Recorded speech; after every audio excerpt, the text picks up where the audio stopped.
Okay, I got this pH water meter. I wanted to show you everything that's included and how you would calibrate it and the uses you would use it for. So it comes in a nice sturdy case, which is really nice to keep the meter in because it's kind of sensitive. So it's great to have a hard case to keep it in. It comes with 2 of these calibration sets, which has these 3 solutions. And then it also comes with a beaker, some instructions, and then the meter itself, as you can see. So the first step of doing all this is to calibrate your pH meter. So how you do this is you get 3 beakers or bowls of distilled water, 250 milliliters, and you can measure that with the beaker. And then you mix each of the solutions. There are different pHs into the water, making sure to rinse your spoon or whatever in between. And then once that's set, you go ahead and calibrate this.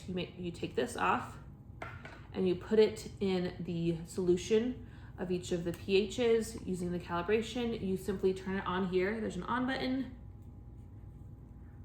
It takes 4 AAA batteries, but it comes with those batteries, so you don't have to worry about that. Here's the meter there turned on, and you just set it to calibration by holding the calibration button. It's the one at the bottom. And then once it's flashing, you're good to go. There it is. And you set it in the water, and once it stops moving the numbers, then it's set.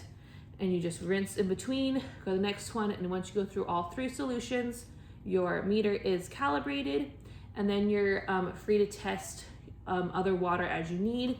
This would be great for if you're into gardening and want to test, your water, how acidic or basic it is. Also, if you have a pool that you want to test the pH of, or fish tank, aquarium, stuff like that. It is super easy to use. It's fast and effective. You calibrate it and it's good to go.